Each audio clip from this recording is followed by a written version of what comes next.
big fight, as I mentioned, with Terrence Crawford and Yuriorkis Gamboa. My prediction, Crawford gets the victory over Gamboa. Looks impressive. And go ahead and marinate an Omaha steak because the corn husker's getting the victory in his backyard. This is Maria, the Knockout Queen. We are here in the next round. I got the champ, Robert. I'm here. Hey. That was a good read there, by the way. Thank you. I tried my best. This is the next round. Like I said, we're on every Thursday, 4 to 6. SportsTownChicago.com. Give us a call. Any questions, comments, anything you'd like to hear, talk about in the boxing world. 630-403-5200. That's our number. And then we have a new Twitter account here at the next round 2. So hit us up on Twitter. The next round 2. Make sure you hit us up, blow us up. We like comments. We like anything to do with boxing and anything else. I mean, just throw us a tweet, and we'll respond back to it as soon as we get it, or a little while after. That's right. All right. So let's just jump right into it, huh? We are jumping right into it. Last week, Crawford and Gamboa was a great fight. Great fight. I'll tell you what, Gamboa came out strong. Those first couple of rounds had me wondering. Mm-hmm. What was your thoughts when you seen Gamboa coming out? Those first few rounds, Gamboa came on strong. He was just, it was like, At that point, did you think that Gamboa had a good chance? Yeah, I thought I already had it in the bag already. But, of course, I jumped the gun. And then as it progressed, going into round 3 and all that, you see Crawford, and you're like, oh, my goodness. But it was also, I'm sure, I know you watch and everything, but just hearing his people, his hometown chanting, I'm like, right there, they were just backing him up. They were supporting him. And that there, I'm sure, gave him the extra oomph that he needed for this match, definitely. I mean, that's my take on it. What was your take on that? It seemed like for the first couple of rounds, it seemed like Gamboa was on his horse. He felt like he needed to do something early in the rounds. And it looked like Crawford was I'll give it to Gamboa. He came out strong, and he was hitting hard, and I think he might have won the first couple of rounds. But Crawford was sizing him up. He was moving around. He was blocking him. It's not like Crawford was taking a beating or anything like that. No, it was more or less that Crawford was trying to size up his opponent, see what he had ahead of him, and as soon as Crawford found the weakness of Gamboa, he took advantage and started whooping on him. Yeah, he was. And he did state that later on, too. He was saying, I was just testing him out. I was testing out Gamboa. He was warming up, and he was just, feeling his opponent, seeing, okay, what's he about? What's the style? What should I be doing? And then, bam, he just jumped right in, and he was just dominating after that. Crawford looked very professional in that fight. It was just like many fighters in that atmosphere, like you're fighting in your own backyard. You got your fans. Almost everybody in the building is a fan of Crawford at that point. I'm sure. Yeah, he was in his hometown, Omaha, Nebraska. You think Crawford would have came out with emotions and just started going at Gamboa, and it would have been like a big brawl from the beginning. But Crawford was so professional about it that he still took the time to size him up, see what Gamboa had. Right, he did the right thing as a fighter. He got hit with a couple of those hard punches, and after he felt what And another thing is, I don't think Gamboa should have gave up everything at once, because when you give a guy everything you got in the first round, Crawford at that point knew what Gamboa had, to offer into that fight. I just think the first couple of rounds should have been, touch and fill. If Gamboa had hit a little bit of that power, maybe he could have caught Crawford, leaning forward, and could have hit him hard in the face or something, or a nice little body shot to put Crawford down. But when you're giving everything out at once, but Gamboa had a lot to prove. He'd been out of in hiatus for about 2 years. It was 1 year actually that he did no boxing at all whatsoever. So he had a lot to prove. So that's why my feeling on that was he had a lot to prove. He said, I'm going to go in there with a bang, and it just didn't seem too professional. Gamboa, he gave everything up at once, It didn't work out in his favor, as we saw, He was overpowered, eventually, obviously, by Crawford. But Gamboa never gave up. I mean, you saw that. We saw throughout the boxing match. Even when they stopped the fight, he was still willing to keep going. And I thought, personally, he was still okay to go. But, the referee he made that call. He was fighting. Gamboa was just fighting like a wild man out there. You got to have a defense if you want to have an offense. You cannot just open up and just start throwing punches and hope that you land a big one. What happened was Gamboa started throwing a lot of punches. He opened up, and Crawford took advantage, you know, and counter-punched and hit him good. I mean, how many times was Gamboa on the floor? Two times, I know? Was it two or three? 3 times, yeah. Yeah, so Gamboa was dropped 3 more times. And that was so by about 4. combinations. I mean, talking about Crawford throwing combinations, it wasn't by one punch. It was bam, bam, bam, and then bam. You know, it was combinations. So, yeah. I mean, it was a beautiful performance by Crawford. I mean, well, you know what? He was asked. They brought it up to him. And they asked. This is for Crawford. They asked him why he switched to a full-time southpaw stance about midway into the fight. Crawford said, "I felt like I could make an adjustment with my jab because he's always dropping his left hand. So I thought I can get him with my jab in the southpaw stance." Well, that just because people were talking about that. Well, that just shows that in the first couple of rounds, Crawford was sizing Gamboa up, trying to figure out what his weakness was. He was fighting. He's fighting with his mind. In the first couple of rounds, it was just more defense. Let me see what this guy Gamboa still has, and then let me see what I can do. I mean, when he switches up southpaw, that's not orthodox for him. That's out of his element. I mean, I know he does switch up to southpaw. It's not what he's normally used to doing. So that's what people were saying. He must have had. What happened there? He made an intelligent calculation, and it paid off for him. I mean, when you switch southpaw and it works out for you, obviously you're playing a game of chess at that point. If you can be, versatile like that and, go from one to the other, that's skill. That is skill because not everyone can do that. Well, I don't think it's the skill of being able to perform going to a southpaw over orthodox. I think it's the intelligence that shows that he's got a good mind on his shoulders to go in there with a game plan. And that I don't know if he was thinking that before the fight. Well, I'm going to switch up south. I mean, it's not normal that he's going to be thinking that he's going to just jump into a southpaw position. But if he did that on the fly while he was in the middle of boxing and decided to go to a southpaw stand and actually worked out for him, that guy would not want to play in chess because he's got a good head on his shoulders. Yeah, no, indeed. And we saw, I mean, personally, myself, It didn't hurt that he had everyone chanting. I mean, his mama was there. Did you see his mom? She was just going crazy. I mean, I would too. If that was my son, I'd be out there like, "Oh, it's my baby." But you know what? I don't believe. I mean, don't get me wrong. I know Terrence Crawford, like it must have been an emotional moment for him. But I don't believe his heart rate went up that much. His focus was so on the boxing match that. I mean, if I was in that position and I had all those people chanting my name, I think that my heart rate would start. You got to remember these professional athletes; they have such control over their heartbeat and their emotions when they're. I'm talking about the professional ones, of course, the ones that are able to do it.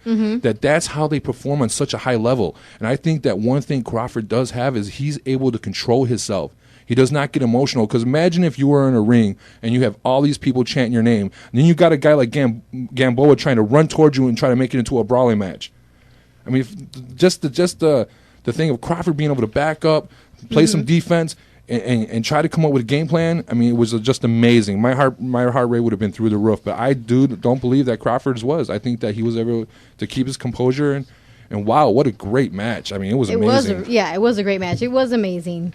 I didn't expect the outcome. I wasn't expecting the outcome. But, if we recall, Mr. Ray Flores was on last week, and his predictions his prediction was right. Yeah, he said it. When he predicted it the best. I mean, yeah, he said he sure did predict it. And after when he said that, I kind of like was going with it because Mr. Flores, I mean, Ray Flores, he's got his stuff together when it comes to the boxing information. Right, of course. All that information in there. I feel like just grabbing his brain like, Yeah. Give me all that info. Maybe we can have him download his brain to a USB and we could just upload it. That's the only thing I can figure out. Because the way, I mean, he's really, I mean, that guy's amazing. He is. Honest. But his predictions were right. And, I give props to Crawford, and being at home, and he was already a star there. They already knew him and knew of him, but now the whole world knows him, and just to see that his whole hometown, his mother, family, friends, they all were there backing him up. There was like 10,000 people there. I thought that was just, incredible. I mean, I knew who Crawford was before this, but he sure did make over 10,000 fans. I will not forget him now at this point. I mean, after just watching how professional he was. It's like I will definitely be watching. I mean, he's up and coming now. I mean, I can't wait to see him in his next fight. I mean, what's his nickname? Bud? Bud. I like that. Bud. Sounds a little country. Bud. Well, yeah, no, I mean, so he won in the 9th round, it was TKO, and at 2 minutes and 53 seconds, that's when they called it.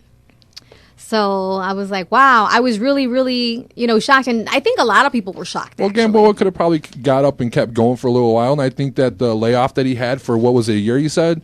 Or was it 2 years? 2 years? Oh, yeah, it's like a year to 2 years. Okay, well, you know what? Basically 2 years. After having that layoff, I think that they put him in there, see how he's going to do. I mean, don't get me wrong. The guy's aggressive. He definitely, if he puts his mind to it, and comes up with a different game plan, I think he could have went all 12 rounds. But him, I think so too. Hold on to your thoughts. We're going to come back and we're going to talk about that. We're going to, because we're not done talking about this. And then also remember Charles March with Touch 'Em All.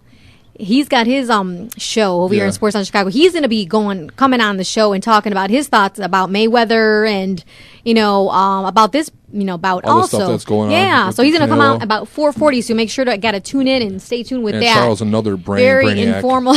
He's got so much information. Also, he knows his stuff. Out his eyeballs. He does. So just make sure on that. But we got to go to a commercial break. Don't forget about that. But hey, how about a little of a. All right. Awesome job. We're back here in the next round.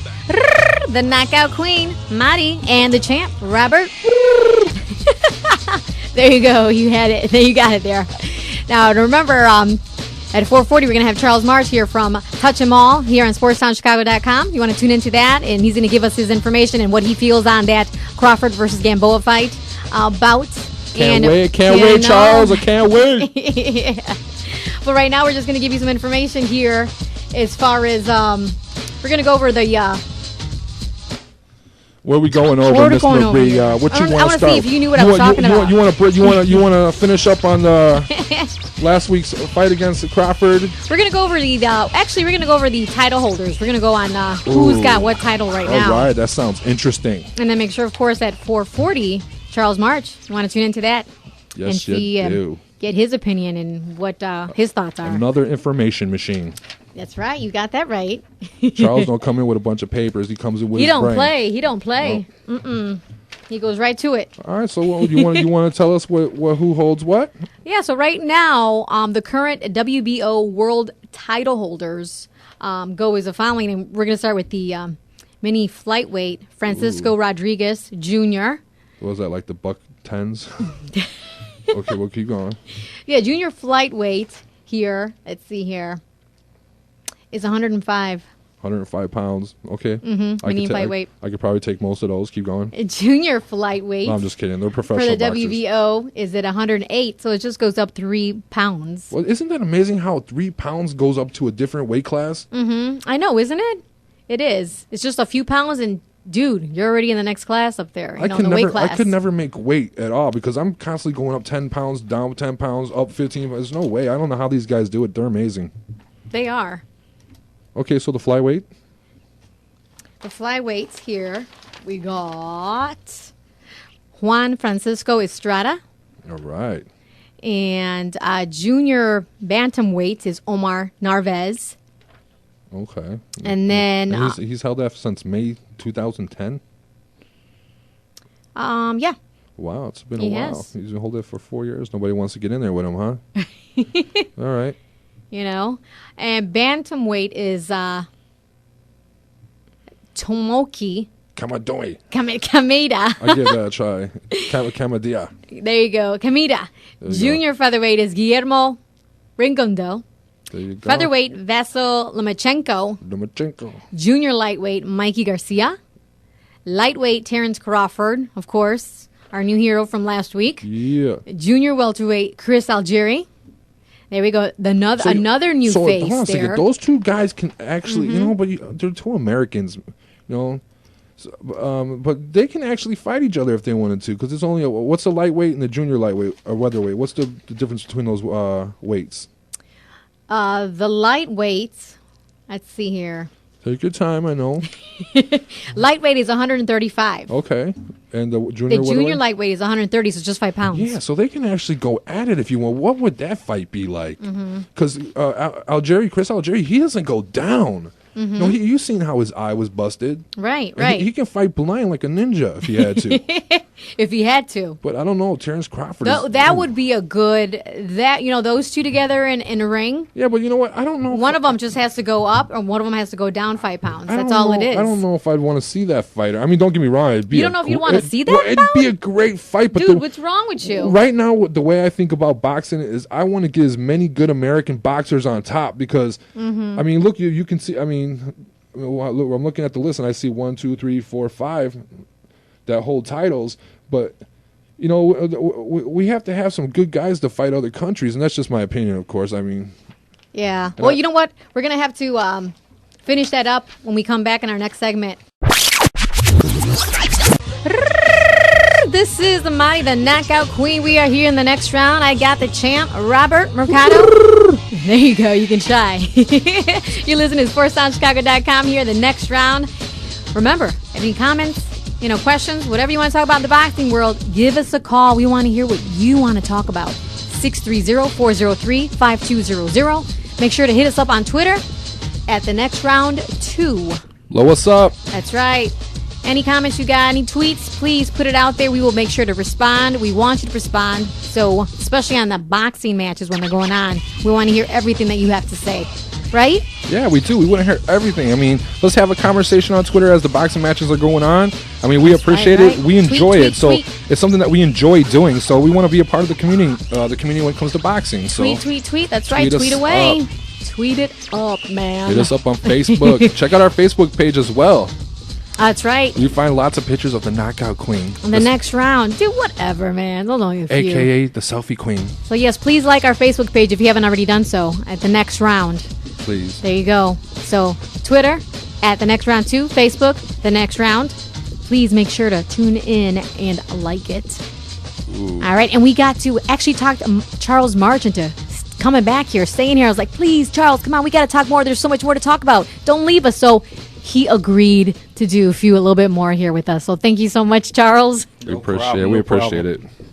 So we were talking about, what were we talking about? We're talking about last week's match, but let's get right into some of the other stuff that Charles, the information machine, knows about. I mean, we were talking about Canelo versus Lara on July 12th. Yes. Do we have any final thoughts on that fight? He said it's too early because he's got to watch his Showtime. Oh, that's right. He's got to watch and then give his prediction. So make sure to tweet that out, Charles. Give your predictions. You do. You're pretty good on Twitter. You're always tweeting. I'm always tweeting. Yeah. That's right. So I'll be waiting for that. You'll get my answer by next Wednesday. Next Wednesday. Yeah, that's probably the last episode. That's the last episode. Oh, Exactly. man. All right. You almost got to watch these shows now because, I mean, they're giving you an insight of what's going on. And you can actually get some stuff from that, You really can. Yeah, no, I'll be watching that. So as soon as it's over, bam, I'm gonna be looking. I mean, look at Junior. What's his name? If you watch HBO version of it, I mean, sometimes you see a lot of lazy things going on, so you pick up things from that. Charles, what have you seen so far? Was it the first episode or second episode? I saw a little bit of the first episode. I just saw Laura. Believe it or not, I think his wife is not going to be able to come to this fight because I think she's oh, really? Yeah, she's pregnant with I think she's either in the 7th or 8th month right about now. Well, congratulations to them. Yeah. Oh, exciting new life is always something to look forward to. That it is. Yeah, probably. I mean, that can go either way. He can either be sad that she's not coming, or he could be celebrating that she's not coming. But you know what thing? I'm just saying, throwing it out there. But you know what thing that's interesting was the fact that he's got Ronnie Shields as his trainer. I don't know if people recognize Ronnie Shields used to be in Mike Tyson's corner. Oh wow! Yeah. So has he been working since then, or is it? Oh, you figure he's done like a couple of people, but you figure now that he's got Laura, he's helped Laura get like this far in his career and stuff. So hey, now he's up to the point where this could be like his possible biggest fight. Make it or break it, right? Make or break. Ooh, that's something to look forward to. I know one thing that I don't know, and maybe Ray Flores might have mentioned it on y'all show a week ago. The fact that both Canelo and Lara have a thing in common. You figure they both fought Austin Trout. And, you figure Canelo took it to Trout, and if I remember, I was in the Alamo Dome in San Antonio. And believe it or not, I think they was able to get about 38,000 people to Wow. come to that fight. That's amazing. Yeah. That's very amazing. That's That big time is. right there. And then you figure Lara fought Trout. I forgot where, but he made it look easy. Let's see if I can get that up. Trout. Looking He it up. did, yeah, indeed. But hey, wait a minute.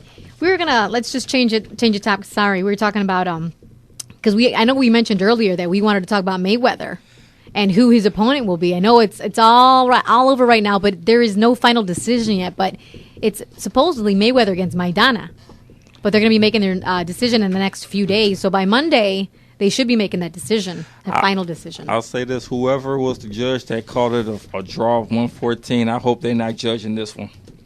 Yeah, you see a lot of bizarre things when it comes to judging in boxing. Oh yeah, indeed. But hey, if this turns out to be the fight that happens, I'm number one. I'm surprised Floyd's giving him a rematch. Yes, Maidana deserves You're surprised, it. really? Yes, I am. Why are you so surprised? Because everybody knows Floyd's not that much into giving rematches out. Think about this. If this rematch does take place, this would be the first time Floyd's giving a rematch to somebody since he fought Jose Luis Castillo. And you got to go all the way back to about 2001 when that happened. You know who really deserved the rematch was, I think his name was Ortiz. Do you remember that one? Where Mayweather knocked him out when he was apologizing. You think he deserved a rematch? I mean, I don't think he deserved a rematch because of what he was headbutting and stuff like that. But I do think that he was actually fighting a good fight up to that point. No, he wasn't. You don't think so? No. I'll have to go back and watch that one with you. I seriously do think he was. Uh-oh. I mean, they were going at it. But maybe you've seen something I didn't see. Now, I know what the knockout queen will probably say is she thinks Cotto probably deserves a rematch. I'd love to see yes. that. I definitely do agree with that'd that. be Yeah. great to see. I'll say this: if it's the Cotto that's with Freddie Roach now, Yeah, the new and improved. the new and improved, Yeah, yes, yeah, I would love to see that as a rematch. You guys got to remember that Cotto What? didn't just fall off on his own. Cotto fell off because of those wrapped gloves. I mean, the gloves that were tampered. I mean, I do believe if it wasn't for that, I think that he would have never fell off. Cotto. I don't even know if I go that far. And the reason I say that is this: Why? you figure he had his uncle in his corner for the Margarito fight. Now, Right. yes, the wrap gloves and all that happened, but then what? You figure not many people are talking this. Cotto and his uncle had some problems Yeah, I remember Right. that. outside the ring, Right. which led to them splitting. And There's then always issues with Was family. that before that fight with the wrap gloves or after? This Do you was remember? this was before the Oh, it fight. was before that Before. fight. You figure when his uncle was in his corner for that first Margarito fight. Then after that, they went their separate way, and then I think he had he had one of the cornermen become his trainer for when he fought Joshua Cloudy back in New York in June of 2009. Okay. Then he had the same guy when he fought Pacquiao later that year. That guy wasn't ready yet. So then what does he do? He gets rid of him, brings in Pedro Gomez, if I'm saying his name right, from Cuba, who's like the coach of the Cuban national team. And you That's figure right. they had a nice little run. You figure Cotto was impressive in beating Yuri Foreman. I don't think nobody's heard from him since then. Yeah. No. And then, of course, he had the problem with Mayweather. Yeah. Then you figure after the Mayweather fight, Cotto kind of realizes, hey, I got to go a different direction. Well, what do you make Right. of that fight now? If Mayweather goes against Cotto right now, with the way Cotto is fighting and the way Mayweather's fighting, who would you? I mean, normally I would always go with Mayweather, but I'm a very big fan of Cotto. I've always have been. Then I'll ask you this question: at what weight? That's a good question. That's I mean, a you good tell me, question. what weight are you 'Cause, thinking? I mean, 'Cause, you figure Mayweather's he's got a belt at 147 and he's got a belt at 154. Cotto's I got a think- belt at 160 right now. So you figure there's going to have to be a catch weight in there. yeah, they'd have to figure something and out if about I, that. And if I was to throw out a number for a catch weight, I'd probably say 155. 155. Yep. That's not Because you figure when Cotto fought Martinez, he was only like 157, I believe. 157. So Yeah, those pounds are so close together. It's such They a touchy are. thing, you know. It's very touchy, especially with boxing. It's like, oh my gosh, 3 pounds, 5 pounds, but it makes a major difference. Man, but you know what? Just there's not many boxers that I could say that I really feel that can take Mayweather. Obviously, he's undefeated, but I don't know the way Cotto's fighting right now with the destruction in his eyes and the heart that he has right now. I think I wouldn't have passed if that would be Mayweather's first loss. and then keep in mind, you figure Floyd's not getting any younger. No, yeah, no, He's he's sure- not. he's sure not. I think he would be scared to go up in weight class, actually, because that's more, more poundage on his end where he has to control. And I don't know that he would be able to do that. Move as fast or I agree with that, and I think in addition to that, I think Floyd would try to get Cotto to come down real low. Yeah, and I don't. To be honest with you, I don't think Mayweather would give Cotto the opportunity with the way things are going right now. Exactly. I think that if you're going to fight a Freddie Roach boxer, I mean, would you? Okay. He can easily say, okay, which fight do you want, the Pacquiao or the Cotto fight? And right. I mean, there's going to be a lot of fans that want to see that Pacquiao fight. And that might be his way out of that little situation right there. I think he would choose Pacquiao over Cotto. I would rather fight Pacquiao over Cotto at this point. But Cotto would be the better opponent. I'd rather see Cotto. Between, for Mayweather, I think personally for myself, for Mayweather. Which one would you rather see, Charles? It's funny that you guys are bringing this up because you figure, suppose if Mayweather gets by Maidana in this rematch, he's talking about a big announcement on Cinco de Mayo weekend of 2015. He's keeping it secret on who's going to be his next opponent. Well, he's already saying that he's going to be going against Maidana.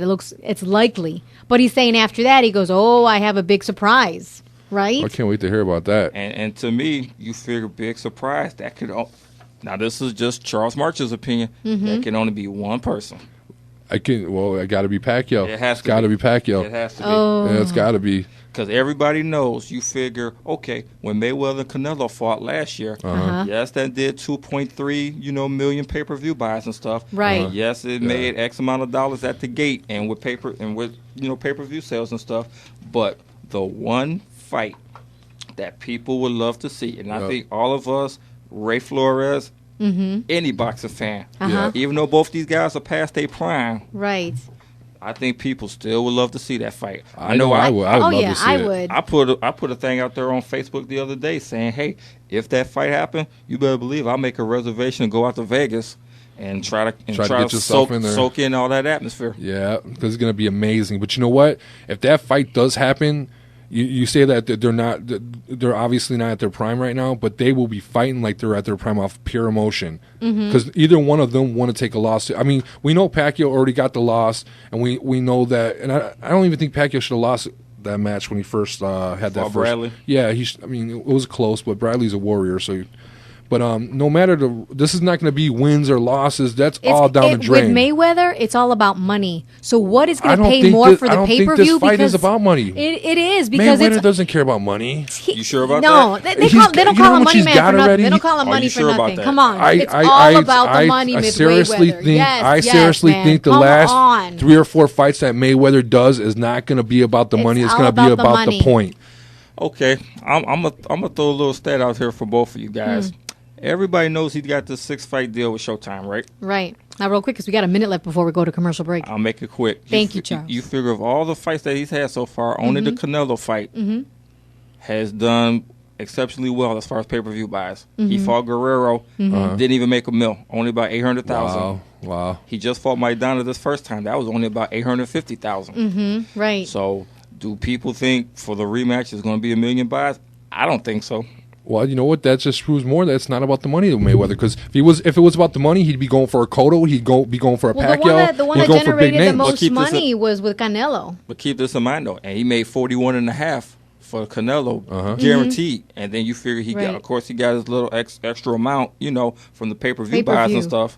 So that's what's really driving him. Yeah, that is because he keeps predicting I'm going to be, pay-per-view's going to bring in X amount of money. I can guarantee it. Give me this amount. And it actually follows through. It follows through. So that's why they're like, What you're trying to tell me at this point in his career that he's more worried about the money than his record, getting that one loss? I mean, that zero is very important to him. Well, what's more important? But at the same time, he wants to be compensated. He's got the most money on the world when it comes to sports. The money's there already. I think protecting that record would be more important than the money at this point. And that's why I think you're going to see him take some safe fights to finish out his contract with Showtime. And you know what?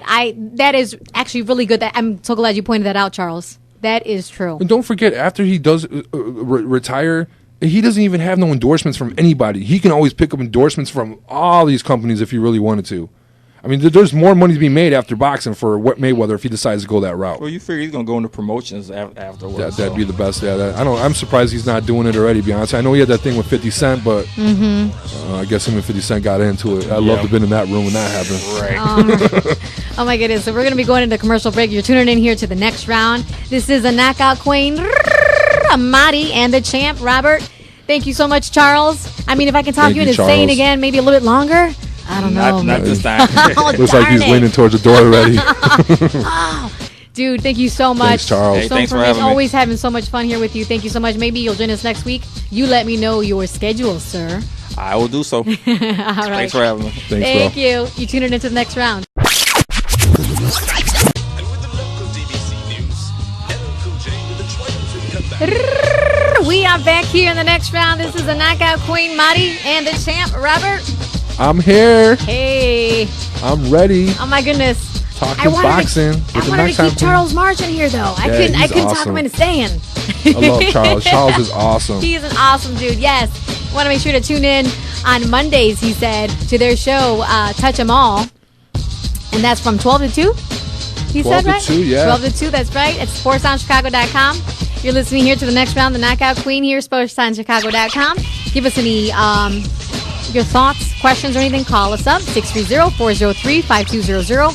Hit us up on Twitter at the next round 2. And like our Facebook page if you haven't already done so. Please, we would appreciate that. The next round on Facebook. Give us a likey. There you go. Likey, please.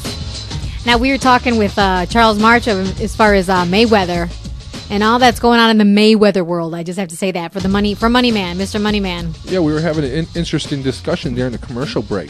Very interesting. We just kept at it. We kept going. So much fun. The question is Mayweather fighting for money, or is he fighting to keep that zero off that, victory, no losses? I mean, what's more important to Mayweather? Like we said, more important to him is all about, I think number one for him is money. I don't think That's my opinion on that. I don't think it is. He's not called the money man for nothing. But he's Mr. already the money man. He Yeah, doesn't want. Do you think that he wants to go into his retirement with one loss after he's been through all this trouble to keep it clear? I think right now the most important thing to him is to keep that zero on that loss column, and the money's already there. I mean, he's got more money than LeBron James. Would you ever think that? I mean, he was named, number one for even with Forbes magazine. But you know what? I would have never as far as imagined that. The highest paid athlete. Because he fights what does he fight, like once a year? I mean, and he's got no endorsements, and he's got more money than LeBron James. That's amazing. And yeah, no endorsements. That is unbelievable. I mean, I give him credit for that. This is all just matches, just getting paid per match for boxing match. It's just like hard to wrap your mind around it. It is amazing how LeBron James is on commercials, and I mean, he's doing all types of. I mean, they got to keep working hard and hard off the court and everything. But no, not Mr. Moneyman Mayweather. No. His is just in the ring, and that's it. Now, I wonder if that was a list of active, athletic, people that are active, or does Michael Jordan have more money than LeBron James? I mean, I'm going to have to look it up, obviously. But yeah, we're going to have to look that up. I'm curious. Because, it feels kind of weird that, I know Michael Jordan was playing at a time where money wasn't there like it is now. Right. But with all the stuff that Michael Jordan accomplished, you would think that, he'd be, have more money than LeBron James and Mayweather, but obviously Mayweather's figured the. But you know what? I'm glad we're bringing up all these other athletes and all, because that just brings us into as far as the SP award. So Pacquiao versus Mayweather for the SP award for Best Fighter Award of the year. Wow. They're going at it. So they're not only duking it out, of course, in the rings, but also to see who's going to get that SP award. The battle between Manny Pacquiao and Floyd Mayweather is definitely on, but not the one that an Arab prince has promised. Rather, it's for the Best Fighter Award to be given by SP, Excellence in Sports Performance Yearly Award. So it is not only the 2 pound-for-pound king contenders who are rivals for that award, but also John Bones, MMA fighter Ronda Rousey, and Andre Ward. So they're all up about, Let me tell you something. All for that Mayweather does have a perfect record at this point, but a lot of that is based off of defense. I mean, which makes for sometimes more of a boring fight.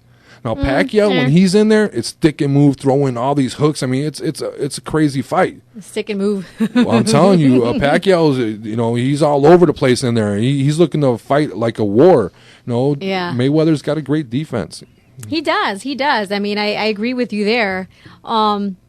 Also, though, Mayweather is the first boxer to be nominated for Best Athlete award also. Commenting on his nomination, Mayweather said, quoted by Ring TV, "I know I wouldn't be here without the fans, and I'm grateful for the support I've received from them over the years. I appreciate everyone that has already voted for me and those that haven't still have time."